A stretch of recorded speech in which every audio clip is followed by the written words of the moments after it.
Hello, नमस्कार. कसे आहात? मजेत ना? मजेतच राहा. मी अनिता इंगळे, अनिता इंगळे मराठी व्लॉग्समध्ये तुम्ही सर्वांचा खूप खूप स्वागत करते. हा प्लांट तुम्हाला माहिती असेल, स्नेक प्लांट, जो नेहमीच माझ्या टी व्ही युनिटवर असतो, दाराच्या अगदी समोर. तर हा मी जेव्हा लावला होता ना, त्याचा व्लॉगसुद्धा शेअर केला होता. आणि आता बघा, तो छान मोठा झाला आहे आणि त्याला एक बेबी प्लांटसुद्धा आलेला आहे.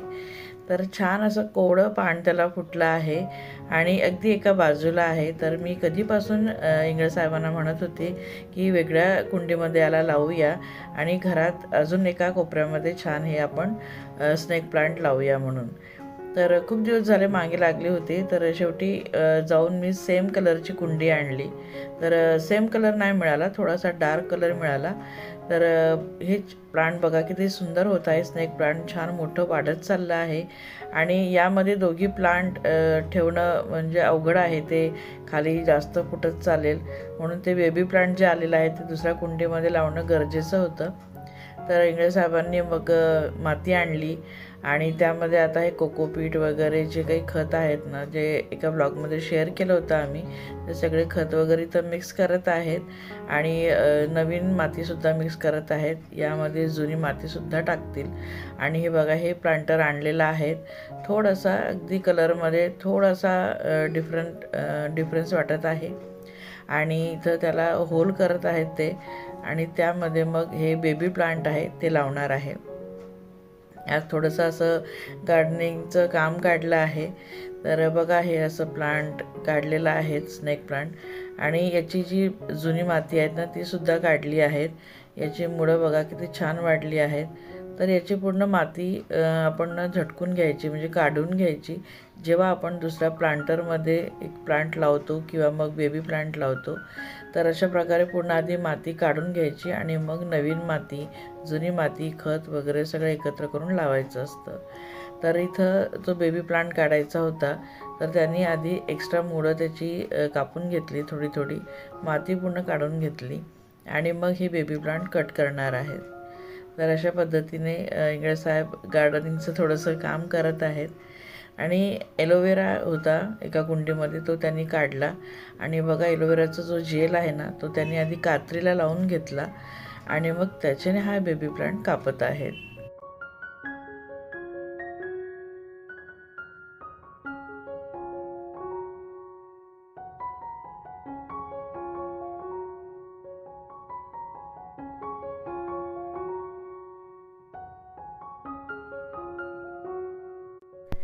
जो आधीचा प्लांट होता, आधीचा स्नेक प्लांट, त्याला त्याच कुंडीमध्ये लावत आहेत.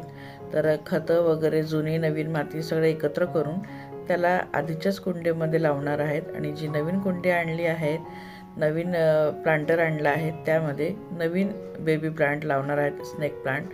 तर अशा पद्धतीने इथं हे प्लांट लावत आहेत.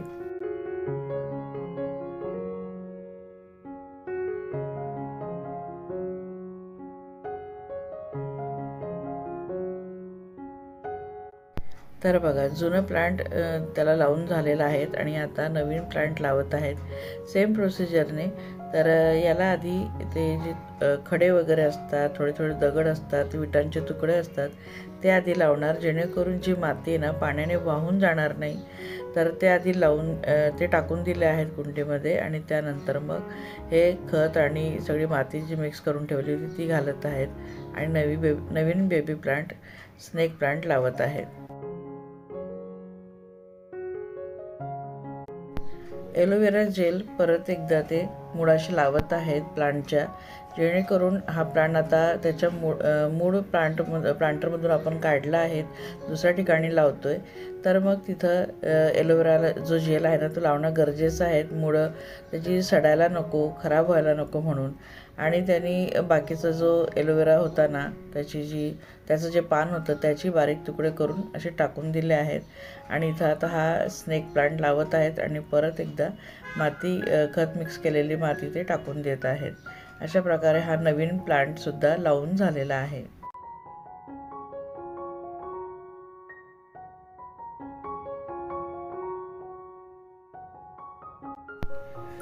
आणि हे बघा, एक छोटंसं रोपटं तुम्हाला दाखवत आहे. तर हे आहे बेलपत्रीचं रोपटं. तर याच्यात ना बिया घातल्या होत्या बेलाच्या फळाच्या.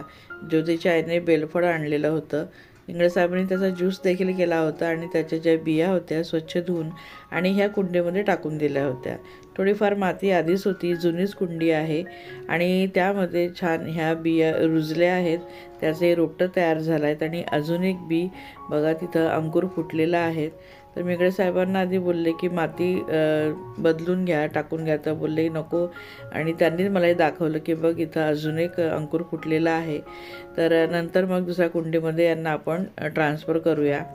तर छान वाटलं असं बघून. बेलपत्रीचं जे रोपटं येत आहे थोडं मोठं होईल ते झाड आणि पूजा वगैरे करण्यासाठी याची पानं उपयोगात पडतील, महादेवाला वाहण्यासाठी. तर खूप आनंद झाला हे रोपटं बघून. आणि इथं बघा मी स्नेक प्लांट दिवसभर बाहेर राहू दिले होते, नंतर संध्याकाळी घरात आणून ठेवले.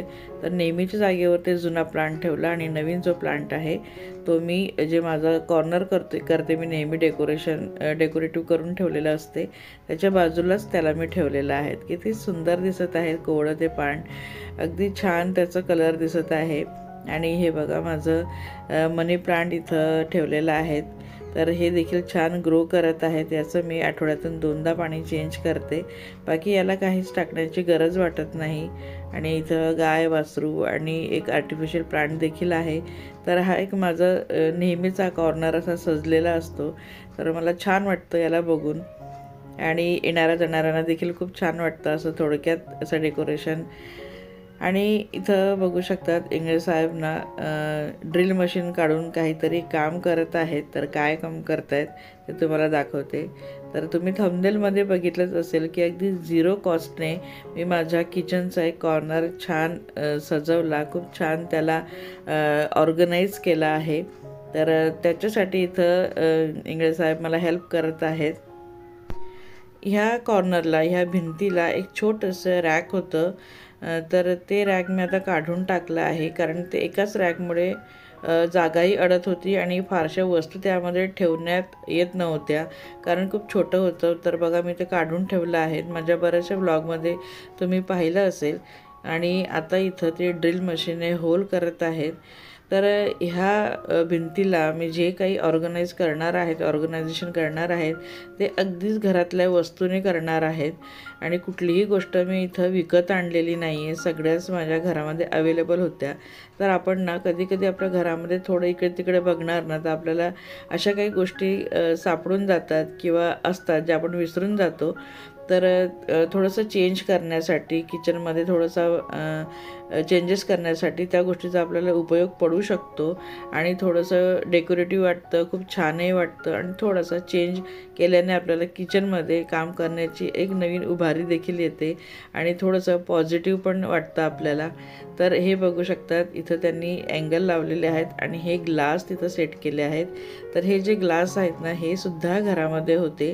तर माझा जुना एक टिपॉय होता, तो फुटला होता, त्याचे ग्लासेस सांभाळून ठेवले होते. इंगळे साहेबांनी हे खूप आधीच कटिंग वगैरे करून ठेवले होते. तर ते आधी समर्थांच्या फोटोंच्या इथं दिवा लावण्यासाठी ठेवला होता. मोठी हे एकच फ्रेम होती, त्याला 2 कट करून त्यांनी कधीचे आणून ठेवले होते. तर हे आत्ता उपयोगाला पडले आणि मला ते अगदीच डोक्यात आठवलं मला की आपल्याकडे जर असतील असे तर मग हे वापरता येतील. आणि इंगळे साहेबांनी तर म्हणजे आपण म्हणायची देरी म्हणजे म्हटलं की लगेच ते कृती करायला घेतातच. तर त्यांनी लगेचच इथं मला ते करून दिलं. आणि हे बघा हे बॉटल्स आहेत, खूप सुंदर अशा बॉटल्स आहेत. तर ह्या दिवाळीला पुरुषला आणि इंगळे साहेबांना ऑफिसकडून ड्रायफ्रूटचे जे मोठा बॉक्स मिळाला होता, तर ह्या बॉटल्समध्ये ते ड्रायफ्रूट्स ठेवलेले होते. तर असे पुरुषला छोट्या बॉटल्सचा आणि मोठ्या बॉटल्सचा सेट आलेला आणि यांना देखील सेम आलेला. तर मी काही मोठ्या बॉटल्स काढल्या आहेत, ज्या मला फक्त लागतील तेवढ्याच काढल्या आहेत, बाकीच्या ठेवून दिल्या आहेत आणि काही छोट्या देखील काढल्या आहेत. तर त्यांना स्वच्छ करून घेतलं आहे. त्यांना जे काही स्टिकर होते, काही निघालेले होते, काही होते तसेच, पण मी सगळ्यांचेच काढून टाकले. आणि झाकणावर देखील स्टिकर होते, तेही मी काढून टाकले. आणि आता यामध्ये काही मी रेग्युलर लागणाऱ्या गोष्टी फिल करणार आहेत, कारण त्या खूप मागे असतात वरच्या ज्या बॉक्सेसमध्ये. तर काढायला खूप मला कधी कधी खूप प्रॉब्लेम होतात. तर म्हटलं इथं राहील तर माझ्या हाताशी सुद्धा राहील आणि दिसायला देखील छान दिसेल.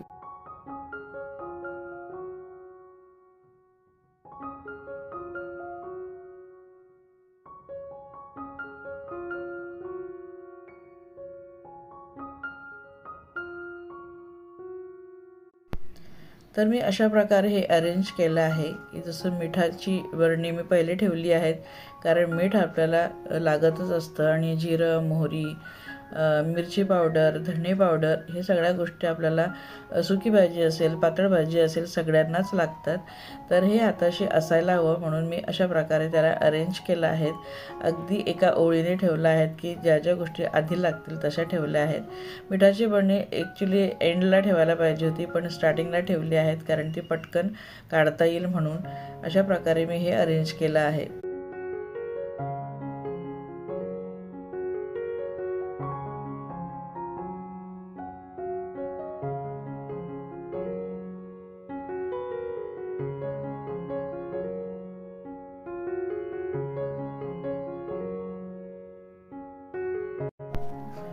तर वरच्या ह्या ग्लासाच्या फडीवर मी ठेवले आहेत 3 बरण्या आणि बाकी कप ठेवले आहेत चहा कॉफीचे.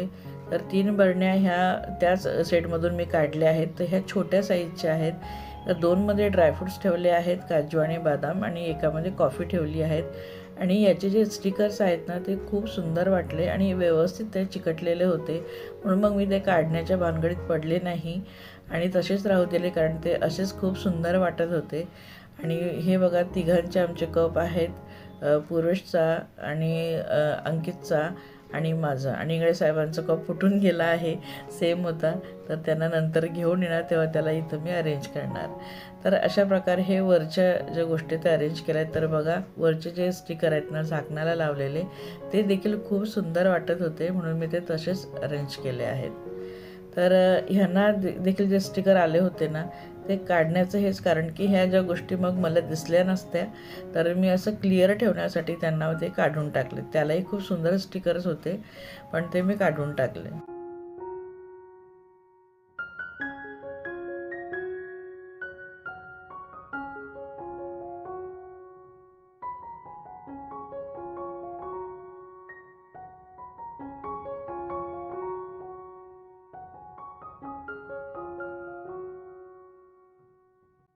आणि खाली ओट्यावर ते ज्या रेग्युलर वस्तू आहेत त्या तर आपल्या असणारच, त्याला कुठं मला ट्रान्सफर करता येणार नाही कारण ती जागाच त्याची आहे. तर तेलाचं आहे, तुपाचं डबा आहे, आणि त्यानंतर पोळी ठेवण्याची चाळणी, पोळ्यांचा डबा आणि स्पून स्टँड आहे. बाजूलाच माझा देवार आहे, तर देवाऱ्याने अर्धा ओटा तिकडे व्यापला जातो, म्हणून हा जो अर्धा ओटा उरतो, अर्धी ही जी भिंत उरते, त्यातच मला काय करायचं असते ते मी करते. आणि बाकी तर गॅसचा ओटा आणि माठ यानेच माझा जो गॅसचा ओटा आहे तो माठ आणि गॅस शेगडीने पूर्ण होऊन जातो. तर हा कॉर्नर मी असा अरेंज केला आहे. तुम्हाला कसा वाटला मला कमेंट करून नक्की सांगा. याला अजिबात एक पैसाही खर्च झाला नाही. तर एकूण माझा आजचा व्लॉग तुम्हाला कसा वाटला प्लीज मला कमेंट करून खरं नक्की सांगा. आणि आजचा व्लॉग तुम्हाला आवडला असेल, आजचा पूर्ण व्हिडिओ आवडला असेल, त्यातली एखादी गोष्ट जरी आवडली असेल तर प्लीज या व्हिडिओला लाईक करा, कमेंट करा आणि शेअरसुद्धा करा. चॅनल आतापर्यंत तुम्ही सबस्क्राईब केलं नसेल तर प्लीज चॅनल सबस्क्राईब करायला अजिबात विसरू नका. पुढे भेटूया एखाद्या छानशा व्लॉगमध्ये. तोपर्यंत बाय.